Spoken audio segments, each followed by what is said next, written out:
विजयी हो। प्रभु राम, ये कैसा अन्याय है, कैसा अन्याय है ये। हे राम, मुझे न्याय चाहिए। द्वारपाल, न्याय, द्वारपाल, मुझे न्याय चाहिए। प्रभु, हे राम, मुझे द्वारपाल, न्याय चाहिए। ये क्या हो रहा है वहां? आज की इस शुभ घड़ी में ये कैसा क्रंदन है? अन्याय है। जाओ, बंद करवाओ ये सब। महाराज, एक ब्राह्मण का ये करुण कंदन है। वो अपने मृत पुत्र को छाती से लिपटाए हुए विलाप कर रहा है महाराज। पुत्र की आकस्मिक मृत्यु से वो त्रस्त है महाराज। किंतु ऐसी शुभ घड़ी में जब राजा रामचंद्र अश्वमेध के लिए प्रस्थान कर रहे हैं, काल और कार्य का औचित्य भी तो देखना चाहिए। यदि सारी प्रजा राजा को अपना व्यक्तिगत दुख सुनाने आए तो राज करना असंभव हो जाएगा। ब्राह्मण देवता का पूर्ण दुख तो जान ले मुनिवर। न्याय देवता, उसका पुत्र अल्पायु में मृत्यु को प्राप्त हो गया है और वह आपको। द्वारपाल, रुक क्यों गए? निर्भय होकर कहो। वह आपको अपने पुत्र का हत्यारा कह रहा है महाराज। नारायण नारायण, ऐसी दुष्टता! न्याय प्रिय राम पर आरोप। अनर्थ, घोर अनर्थ। राजा रामचंद्र पर दोषारोपण। ब्राह्मण देवता को हमारे सामने उपस्थित किया जाए। जी महाराज।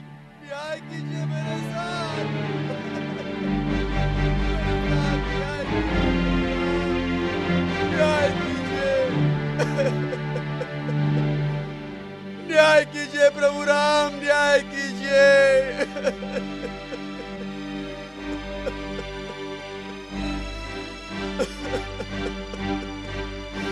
हे राम, ये कैसा अन्याय है, कैसा अन्याय है ये।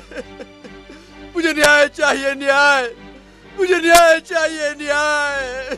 राम राज्य है तो इसका तात्पर्य ये तो नहीं कि कोई भी राजा पर दोषारोपण करे।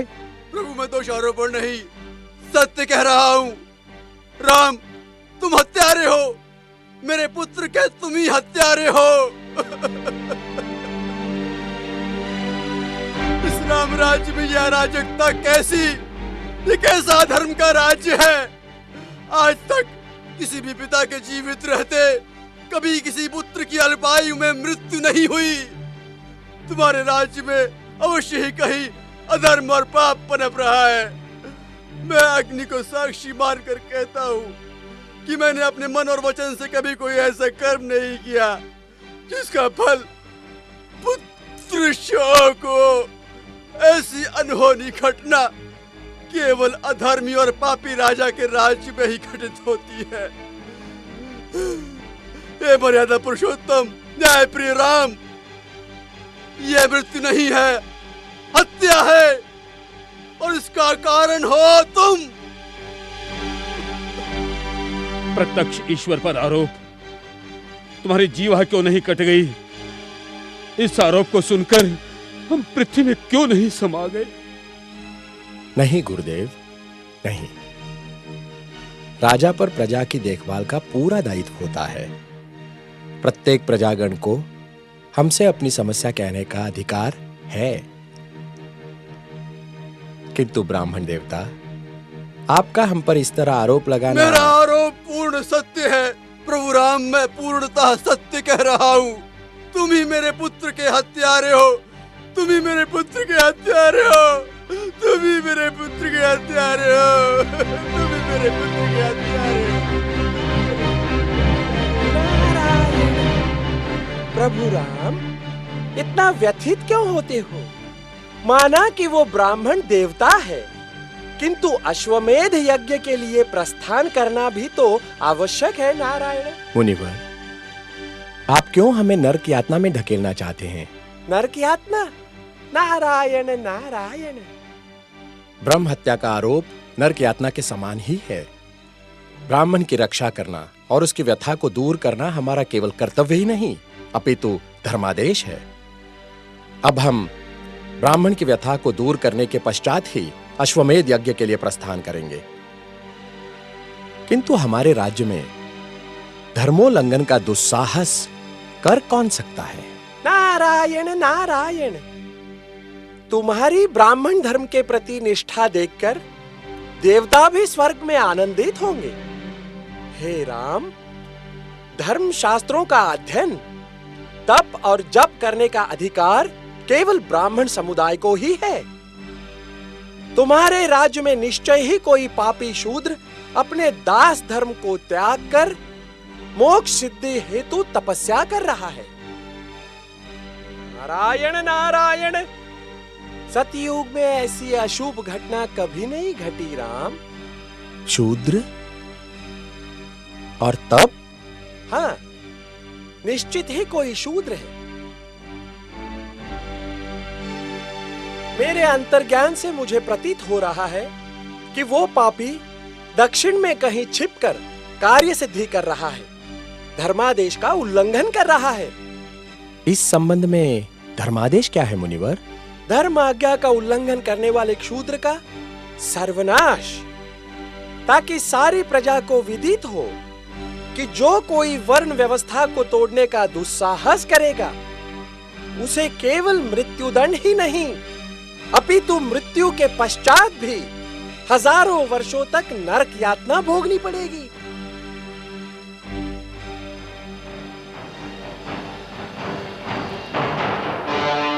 ब्राह्मण देवता को न्याय दिलवाने के लिए उस दुष्ट शूद्र को नष्ट करना हमारा प्रथम कर्तव्य है। आइए गुरुदेव, पहले इस कर्तव्य का पालन करें, तत्पश्चात ही अश्वमेध यज्ञ होगा।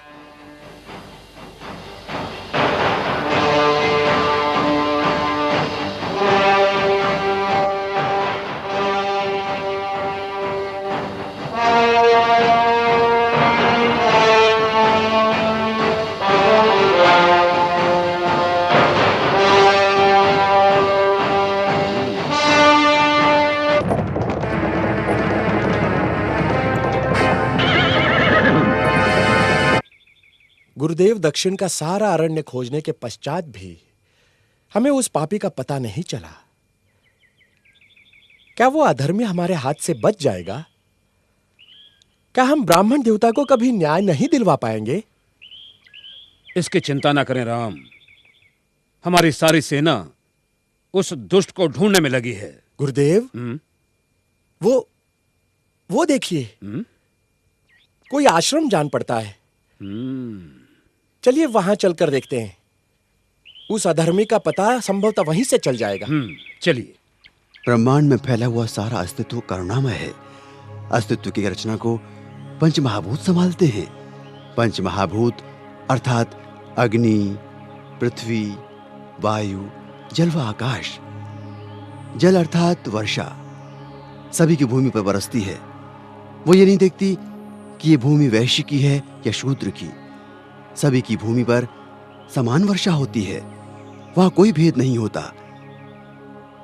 सूरज सभी के लिए निकलता है, वह हवा सभी के लिए बहती है। सूरज केवल सवर्णों के लिए ही नहीं निकलता और हवा केवल ऊंची जाति वालों के लिए ही नहीं बहती।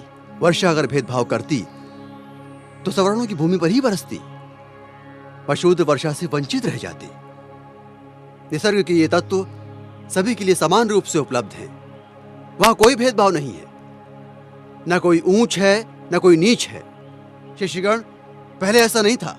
हमारे पूर्वज धन धान्य से भरपूर थे, हमारे नगर उन्नत थे, एक सभ्य संस्कृति थी हमारी। विदेशी क्रूर आर्यों ने आक्रमण कर हमारी नागरिक सभ्यता को नष्ट कर डाला, हजारों नर नारियों का वध कर डाला और अन्य लोगों को दास बनाकर अपनी वैदिक ब्राह्मणी सभ्यता की स्थापना की। मैं पूछता हूं, उनकी संस्कृति में क्या है? क्या है उनकी संस्कृति में? कुछ नहीं, सारी असमानता है। और इसीलिए हमें शिक्षित होकर उनकी पाखंडता को सारे लोगों के सामने लाना होगा और तभी हमारा जीवन सार्थक होगा। मानव मानव में भेद करने वाले वैदिक धर्म की हमें आवश्यकता नहीं, बल्कि निसर्ग के भेदभाव रहित नियमों को स्थापित करना है। और यही मेरी शिक्षा है शिष्यगण। गांव गांव नगर नगर जाकर समानता की शिक्षा दो। जाति भेद की असमानता को समानता में परिवर्तित करो। प्रकृति कभी नहीं हारती, एक दिन तुम्हारी अवश्य विजय होगी।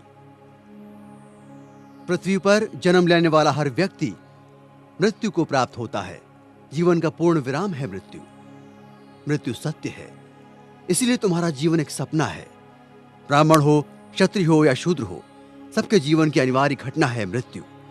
मृत्यु तुम्हारे अहंकार को छीन लेती है। केवल एक मानव की तरह तुम जीते हो, वहां कोई भेद नहीं है। मरने के बाद तुम जन्म लोगे या नहीं, ये पुनर्जन्म की कल्पना मिथ्या है, क्योंकि तुमने इस जीवन को एक मानव की तरह नहीं, बल्कि शूद्र, क्षत्रिय या ब्राह्मण की तरह जिया है। चातुर्य वर्ण व्यवस्था में जकड़े हुए तुम लोग स्वाभिमान के साथ नहीं जी रहे हो। तुम नीच रहकर मर भी गए तो तुम्हारे माथे पर लगा नीचता का कलंक मिट नहीं जाएगा। तुम्हारी आने वाली पीढ़ी नीच ही कहलाएगी।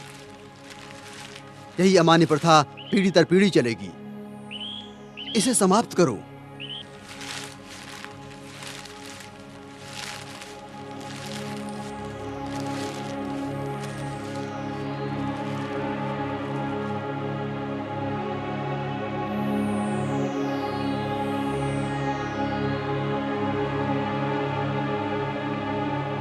हे अतिथि, मैं आपसे परिचित तो नहीं हूं, किंतु इस आश्रम में आपका स्वागत है।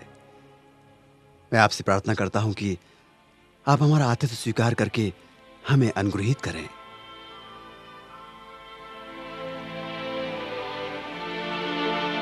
आपका प्रयोजन और आगमन सफल हो, आपका मंगल हो। हमारा दुर्भाग्य है कि हम आज तक आप जैसे महाज्ञानी ऋषि के प्रवचन और सत्संग से वंचित रहे। परिचय के अल्पकाल में ही आपने मुझे इतना सम्मान दिया। यह आपके उच्च विचारों और आदर्शों का द्योतक है। हे अतिथिगण, कृपया आप आसन ग्रहण करें।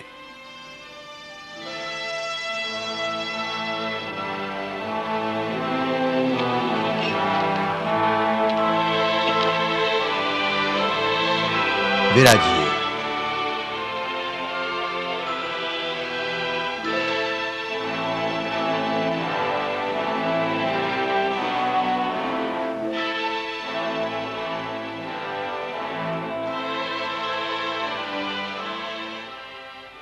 मुनिवर, आपके अनमोल वचनों के कुछ अंशों को सुनकर हम आपके कृतज्ञ हैं।